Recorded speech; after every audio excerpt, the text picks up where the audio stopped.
سڵاو قوتابیانی ئازیز، من مامۆستا دڵشاد ئەحمەد لە ئامادەی کلێڤەری ناحوکمی هاتینەوە بۆ بەردەوامیدان بە شەرحکردنی بابەتەکانی زمانی عەرەبی بە تایبەتی بابەتی زمانی پۆلی دەی ئامادەیی. ئەمڕۆ لە وەحدەی سێیەم لە دەرسی پێنجەم باسی چی دەکەین؟ باسی حەزف ئەلهەمزە من کەلیمەت ئیبن کە دەڵم ئیبن پێک دێ لە چی؟ هەمزە با نون. هەندێک جار ئەو هەمزەیە حەزف دەکرێت. ئێمە دەبێت چی بکەین؟ بزانین ئەو شوێنانە کوێن کە هەمزەی لێ حەزف دەکرێت، هەندێک جملە بهێنینەوە و ئەو شوێنانەش کوێن کە هەمزەکەی دەبێت تێدا بنووسین. ئەوە لە کتابەکەت هەیە ولاحظ واستنتج، سەیری ئەوانەکەن ئەو ڕستانە کە هاتوۆتەوە. کان عمر بن خەطاب لێرە سەیرەکەی چییە؟ سەیرەکەی وشەی ئیبن، هەمزەکەی حەزف کراوە نەماوە، دواتە دەچنە سەیر بزانین بۆچی. کان علی بن طالب کوا هەمزەکە هەیە نەخێر بەس با و نونەکە ماوە. محەممەد بن عەبدوڵڵاه نونەکە ماوە لەگەڵ باەکە هەمزەکە حەزف کراوە، ئەبێ بزانین بۆچی ئەو هەمزەی حەزف کراوە. جاءنی خالد بن ولید، خالد بن هەمزەکە حەزف کراوە لێرە دەڵم ئیبن ئیبراهیم، لێرە هەمزەکە هەیە ئیبن، ئەوە هەمزەکە هاتۆتەوە بزانین بۆچی لێرە هەیە. ئیبن خەطاب، لێرە دەڵم ئیبن خەطاب هەمزەکەمان هاتۆتەوە. بە کورتی ئێستا باسی دەکەین بزانین ئەو شوێنانە کوێن کە دەبێت ئەو هەمزەیەی لێلابم نەینووسم و ئەو شوێنانش کوێن کە دەبێت هەمزەکە بنووسرێت. مواضع حەزف ئەلهەمزە من کەلیمەت ئیبن، ئەو شوێنانەی کە پێویستە ئێمە هەمزەکەی تێدا حەزف بکەین. یەکەم، إذا وقعت بين اسمين علمين ضمن شروط التالية، ئەگەر هاتوو وشەی ئیبن کەوتە نێوان دوو ناوە، هەردوو ناوەکە ناسراو بوون بەڵام ئەم مەرجانەمان هەیە. یەکەم، أن يكون اسمين مفردين، دەبێ ئەو دوو ناوەی کە ئیبنەکەی لە وشەی ئیبنی لە بەینا هاتووە هەردوو ناوەکە تاک بن، یعنی ناوی یەکەم ناوی دووهەم تاک بن. أن يكون الثاني قبل الأول، وناوي دوم دبي باوكي ناوي كسية كان بيت سي أو رستيكا. عمر بن خطاب، عمر مفردة بله كواتا مرجك مانية دبي ناوي كم تاك بي بله أو عمر تاكا. ناوي دوهم تاكا بله أوش تاكا كواتا هردو مرجك هيا، هردو ناو اسمك هيا عمر بن خطاب، بوي همزة كمان حذف كردو دلم چي؟ أحمد بن حنبل، أحمد مفردة بله، حنبل أكشر مفردة بله، هەمزەکە لە نێوانیانە نەهاتەوە. بۆچی؟ لەبەرەوەی یەکێ لە شەرتەکان دەڵێت ئەگەر هات و دوو ناو هاتن هەردوو ناوەکە تاک بوون، ناوی دووهەم باوکی ناوی کەسی یەکەم بێت، ئەو کاتە وشەی ئیبن هەمزەکەی حەزف دەکەین و نایهێڵین. دووهەم، با ئەن یەکون العلم فيها غیر منون، دەبێت ناوی یەکەم تەنوینی پێوە نەبێت، دوو فەتحە دوو ضەمە دوو کەسرە، شتی وامان نابێ هەبێت. سەیری ئەو دوو ڕستەیەکە. دەڵم سلمت على خالد بن وليد، سێکە دەڵم خالد یەک کەسر هەیە بۆیە هەمزەکەمان حەزف کردووە، الهەمزە تحذف. بەڵام هەر ئەم ڕستە سەیریکە دەڵم مررت بخالد، مادەم ناوی یەکەم تەنوین هەیە دەڵم ئیبن ولید، مررت بخالد ئیبن ولید. بۆچی؟ هەمزەکەمان نووسیوەتە لەو شەی ئیبن لەبەرەوەی ناوی یەکەم تەنوینی هەیە. یەکێ لە شەرتەکان دەڵێت ئەو ناوەی کە ئێمە باسی دەکەین ناوی یەکەمە نابێت تەنوینی پێوە بێت، واتە دوو فەتحە یان دوو ضەمە یان دوو کەسرە. تا ئەلا یوفصل بینەهما وبین الاسم فاصل، نابێت لە نێوان دوو ناوەکەیە ناوی یەکەم و دووەم دەبێت تەنها وشەی ئیبن هەبێت. ئەگەر شتێکی لەو نێواندەیە هات ئەو کاتە ئێمە هەمزەکە لا نابین، حەزفی ناکەین. سەیری ئەوەکە خالد بن ولید، ئەوە خالیدە ئەوە وەلیدە، لە نێوان هەردوو ناوەکات تەنها وشەی ئیبن هاتووە بۆی ئێمە هەمزەکەمان لا بردووە. بەڵام ئەو ڕستەیان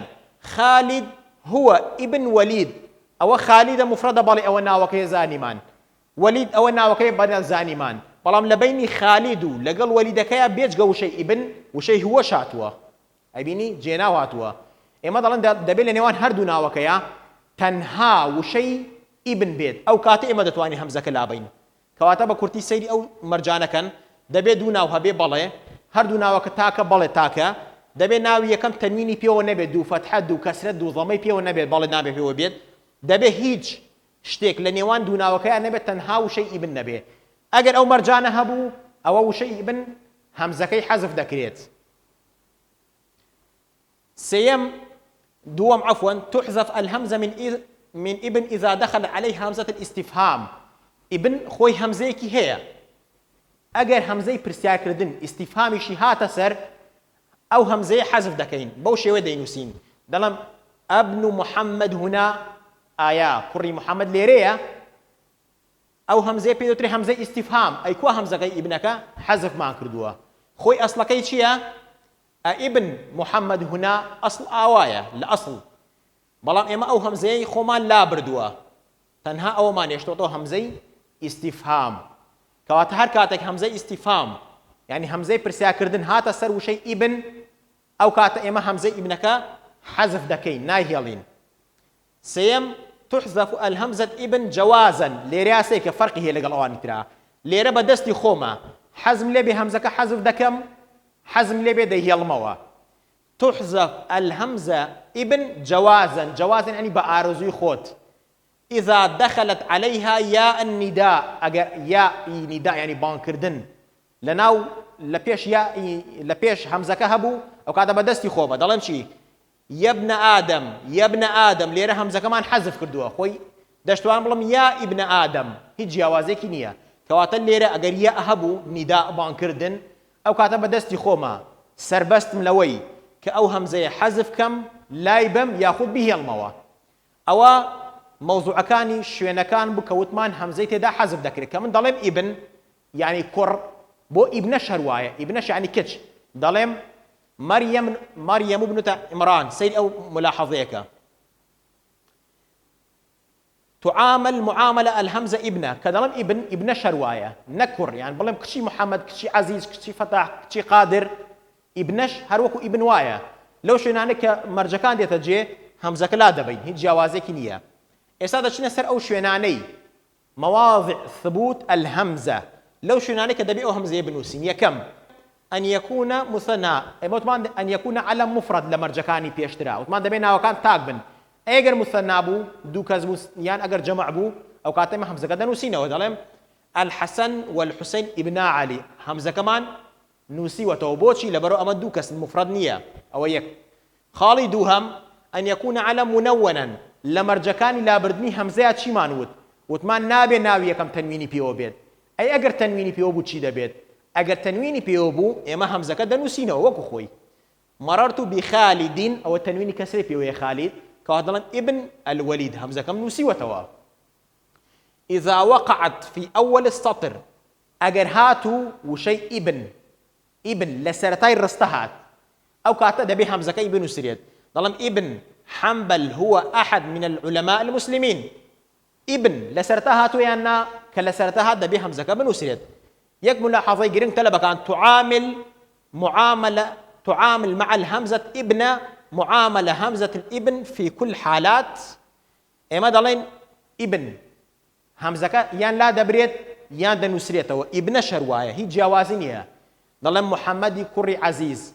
إذا توانا بلهم زينبي كشي عزيز كواتا وشي ابن ياخذ وشي ابن وكو يكوايا لو شنانك همزة ابن لا دبريت همزة ابن كش لا دبريت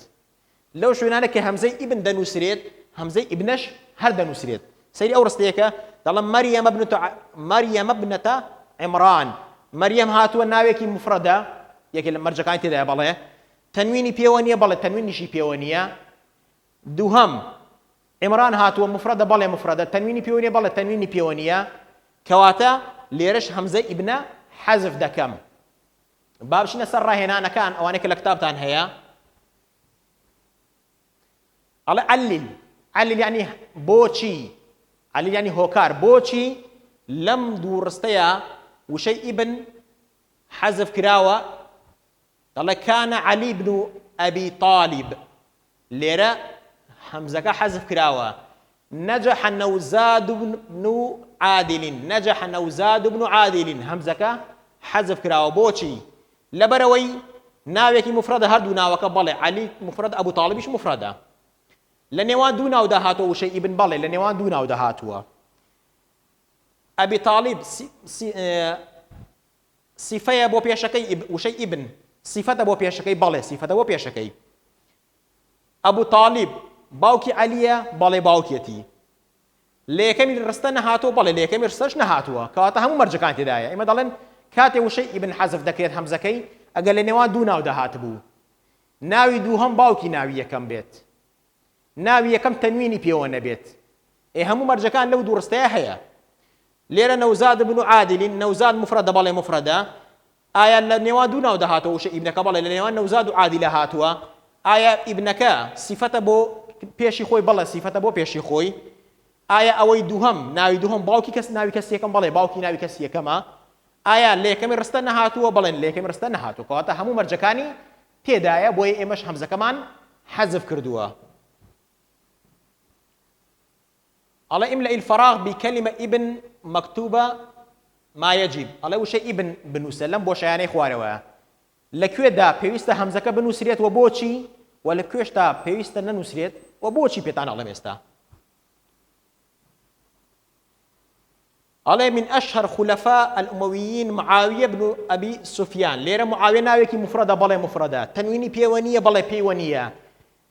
وشي ابن لنيوان دونا وهاتو بلا لنيوان دونا وهاتوا ناوی دووهەم باوکی ناوی کەسی یەکەمە بەڵێ کەواتە هەموو مەرجەکانی تێدایە بۆیە ئیبنەکە هەمزەکەمان نەنووسیوە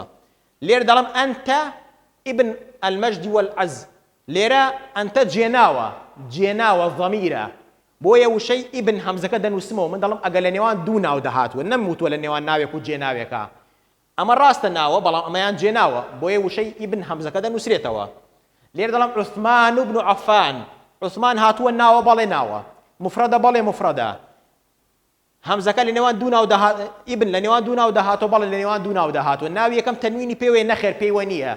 ناوی دووهەم باوکی ناوی کەسی یەکەمە بەڵێ کەواتە هەر هەموو مەرجەکانی تێدایە ئێمە هەمزەکەمان حەزف کردو و لابراوە لێر دەڵم زارەنا یوسف بن ئەحمەد یوسف ناوێکە ئەحمەدیش ناوێکە کەواتە وشەی ئیبن لە نێوان دوو ناو داهاتەوە ئەو یەکی لە مەرجەکان کە هەمان بوو هەردوو ناوەکە تاکە ئەو مەرجی دووەم کە هەمان بوو ناوی یەکەم تەنوینی پێوە نییە ئەوە مەرجی سێم کە هەمان بوو لە بینی ناوی یەکەم و ناوی دووەما تەنها وشەی ئیبن هەیە هیچ فاسیلێک لە نێوانیاندا نییە کەواتە هەموو مەرجەکان تەواوە ئێمە هەمزەکەمان لابردووە لێرە دەڵێن تەزەوەجت مەریەم بئیبن عەمیها بۆچی مەریەم ئەو هەمزەیە هاتووە لەبەرەوە لە نێوان ناوی و مەریەم لەگەڵ ئەوەی دووهەما چی هاتووە وشەی با کە حرفی جەڕە فاسیلێک هاتووە مادەم یەک وتمان یەک پیت یەک وشە یەک ڕستە لە نێوانیاندا هات بۆشایی دروست کرد فاسیلی دروست کرد دەبێ هەمزەکە بنووسێتەوە بەڵێ قوتابیانی ئازیز ئەوەی کە باسمان کرد لێرەیە بابەتی حەزفکردنی هەمزە بوو لە وشەی ئیبن پێمان وتم کە ئەو مەرجانە چین کە حەزف دەکرێن کە مەرجەکانی ئاسانە لە نێوان دوو ناودا بێت ناوی یەکەم و ناوی دووەم هەردووکی مفرەد بێت هیچ فاسلێک لە نێوانیاندا نەبێت ناوی یەکەم تەنوینی پێوە نەبێت ئەگەر ئەو مەرجانە هەبوو ئەوە حەزفی دەکەین وشەی ئیبن هەمزەکەی نایەڵن چ بڵێن ئیبن چ بڵێن ئیبنە فەرقی نییە بەڵام ئەگەر ئەو مەرجانە نەبوو ئەو کاتە هەمزەکەی دەنووسین هیوادارم سوتان لێ وەرگرت بێت و خواتان لەگەڵ